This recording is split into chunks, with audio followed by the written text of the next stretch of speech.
Mistério no Oceano Atlântico. O Fantástico investigou a história de 3 velejadores brasileiros que acabaram presos na África, acusados de tráfico internacional de drogas. Eles eram tripulantes de um veleiro inglês que saiu do Brasil depois de liberado pela Polícia Federal e chegou ao arquipélago de Cabo Verde carregando mais de 1 tonelada de cocaína.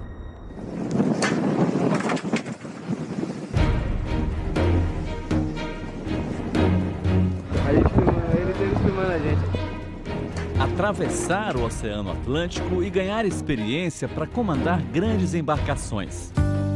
As famílias não têm dúvida. Era esse o sonho dos 3 brasileiros que estão presos em Cabo Verde. Os baianos Rodrigo Dantas e Daniel Dantas e o gaúcho Daniel Guerra. Você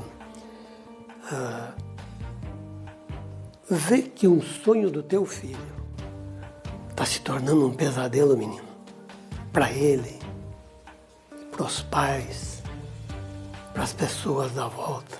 É muito triste. Eu jamais estava imaginando o que estava acontecendo. Você tem certeza da inocência dele? 1000%. E todos os amigos de Rodrigo têm certeza disso. O barco que eles levariam para o arquipélago de Açores, que pertence a Portugal, foi parar em Cabo Verde, na África. E a polícia de lá encontrou 1.157 quilos de cocaína pura. Se condenados, os brasileiros podem pegar mais de 20 anos de prisão. Para contar essa história, o Fantástico foi a Salvador, onde o barco passou mais de 1 ano no estaleiro. Eu não sou obrigado a responder as suas perguntas. Também fomos a Natal, onde a Polícia Federal usou até cão farejador para vistoriar o barco e não achou nada. Em algum momento nós falhamos. E em Cabo Verde, vimos o drama das famílias. Oi, eu vou visitar Rodrigo Dantas. Eu sou a mãe. Eu sou a mãe. 3 histórias diferentes e a mesma paixão pelo mar. O gaúcho Daniel Guerra, 36 anos, se formou em Relações Internacionais. O baiano Rodrigo Dantas, de 25 anos, estudava Engenharia Mecânica. Os pais dele também são velejadores. E o também baiano Daniel Dantas, de 43 anos, é corretor de imóveis. Daniel Dantas e Rodrigo Dantas não são parentes. O desejo dos 3 era o mesmo: serem navegadores profissionais.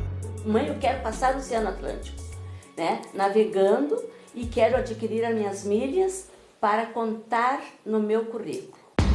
Para se habilitar como navegador profissional, é preciso comprovar experiência e longas distâncias percorridas, que no mar são medidas em milhas náuticas. Nem ele, nem o Rodrigo, nem o Daniel Guerra iam ganhar nada. Todos 3 estavam atrás das milhas náuticas. A história da viagem começa num curso de navegação em Ilhabela, São Paulo, muito procurado por quem quer aprender ou se aperfeiçoar. Os 3 tinham feito o curso. E foi o dono da escola que avisou. Uma empresa holandesa de navegação, chamada Companhia de Entrega de Iate, estava selecionando 2 tripulantes para levar um veleiro de Salvador para Natal e de lá para o arquipélago de Açores. Esse tipo de convocação é comum no mundo dos velejadores. Várias pessoas se candidatam, então estão sempre buscando oportunidades. Rodrigo e Daniel Guerra mandaram um currículo e acabaram sendo escolhidos. Daniel Dantas só vai entrar nessa história mais adiante. O barco é um veleiro chamado Colheita Rica, em inglês. Está registrado na Inglaterra. No passado, esse veleiro foi notícia. Em 2004, ele era de um inglês chamado Phil Berryman, que foi pego vendendo bebida e cigarro em alto mar, sem pagar ou cobrar impostos, porque o negócio era feito em águas internacionais. Phil não foi processado, mas as autoridades proibiram as vendas. Em junho de 2016, o Colheita Rica chegou a Salvador, com um novo dono, o também inglês George Oswald Sou, conhecido como Fox, que em português significa raposa.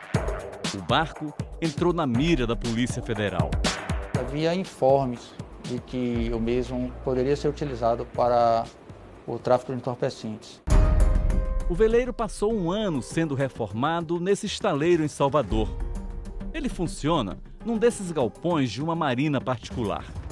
O monitoramento da polícia não deu em nada. Não se presenciou crime algum, porque a simples reparo de um barco, a simples instalação de um local para transporte de algo, não é crime. Hoje, passados 5 meses da prisão dos brasileiros em Cabo Verde, a polícia suspeita que o simples reparo, na verdade, era parte do plano. O veleiro fez 2 viagens para o sudeste brasileiro. A primeira para o Rio de Janeiro, que não deu certo. Quebrou no caminho e foi obrigado a voltar para o estaleiro. A segunda para o Espírito Santo. E, de acordo com as suspeitas, essa viagem teria sido feita para carregar a cocaína na região de Vitória. Os brasileiros não estavam nessas viagens. O barco voltou a Salvador e foi lá que Rodrigo Dantas e Daniel Guerra se apresentaram. Ele, o dono do barco, e o mecânico que trabalhou na reforma, o argentino Carlos Orozco, saíram rumo a Natal no dia 8 de julho do ano passado. Chegando aí, canal de Natal. Chegaram 3 dias depois. Aí, o inglês Fox disse que não ia para o arquipélago de Açores no veleiro. Ele explicou que ele tinha compromissos de família, que ele precisava voltar para a Europa e ele já tinha realizado o sonho dele de fazer a travessia, então ele estava contratando uma tripulação experiente para levar o barco de volta. O argentino também não seguiria a viagem. Fox contratou então um comandante francês, Olivier Thomas, e Rodrigo indicou Daniel Dantas para se juntar ao grupo. O proprietário do barco, ele pediu que tivesse mais um tripulante para que os turnos fossem mais curtos. O barco ficou 23 dias em Natal. Aqui em Natal, o veleiro passou por uma inspeção da Polícia Federal. Ele ficou fundeado bem ali onde está agora aquele barco. Agentes e um delegado passaram quase uma manhã dentro do veleiro. Trouxeram até um cão farejador treinado para localizar droga escondida. Foram embora sem saber se a carga de cocaína estava ou não na embarcação. Rodrigo chegou a fazer um vídeo da vistoria. Cara, abriram tudo. Tava tudo arrumadinho já para sair. A inspeção foi motivada pelo mesmo informe recebido pela PF em Salvador e também por uma dúvida nos documentos da embarcação. Daqui a pouco você vai ver como a Polícia Federal explica a operação mal-sucedida. Veja agora quem são os vizinhos da embarcação do crime. Ali, o portão de entrada da Marina, do outro lado da rua, um quartel do Exército. Eu vou andar um pouco aqui para mostrar para vocês um outro vizinho importante.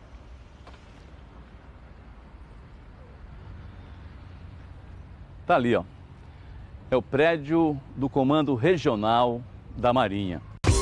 A partida para os Açores foi no dia 3 de agosto. Ao longo da viagem, os brasileiros postaram fotos, vídeos e falaram com suas famílias por telefone. Vela que não funcionava direito, o motor que estava meio, 2 furacões que eles enfrentaram. A viagem durou 18 dias. Estamos sem energia, o gerador pifou. Eles estavam no final somente contando com a vela, quando tinha vento, navegava, quando não tinha, era aquele paradeiro.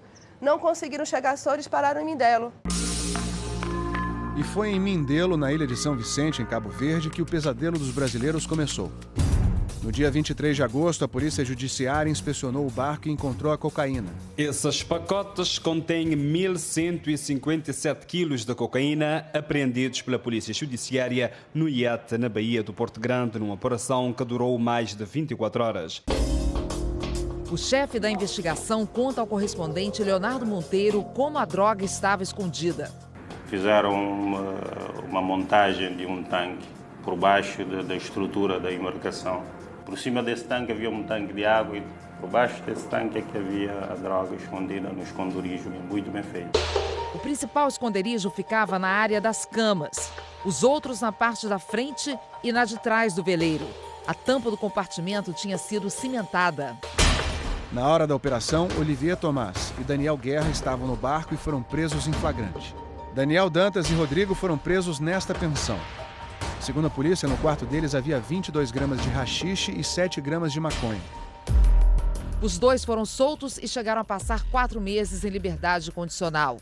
Rodrigo conseguiu até trabalhar para uma empresa marítima em Mindelo.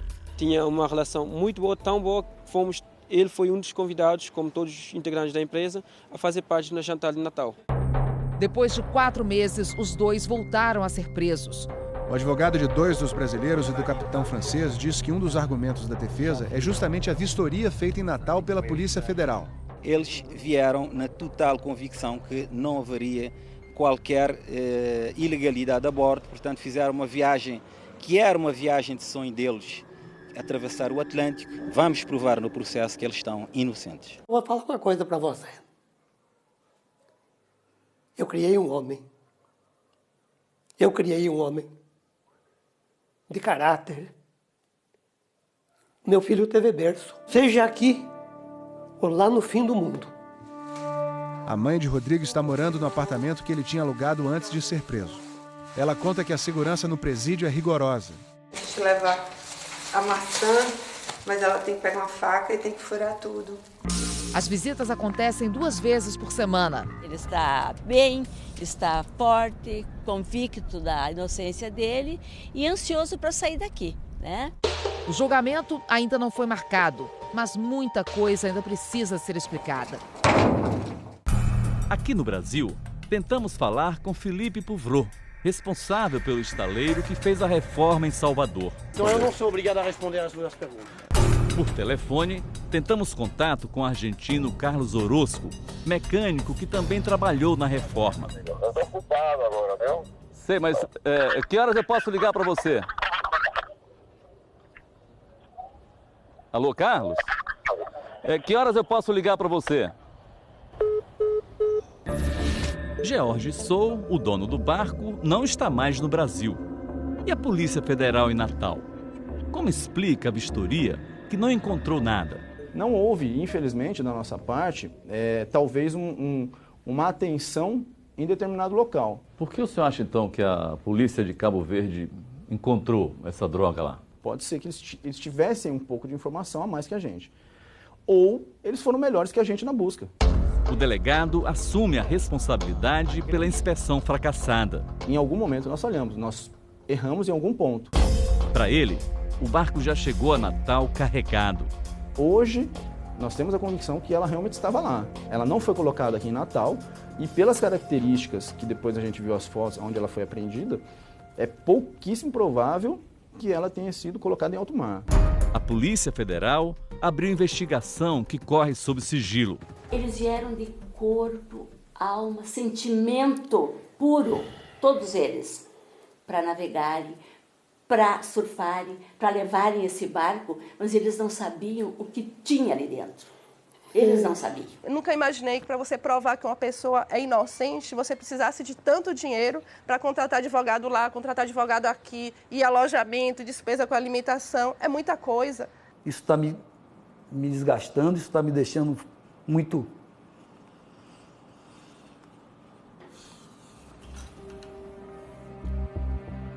Mas está me dando força e Rodrigo vai vir de volta, sim.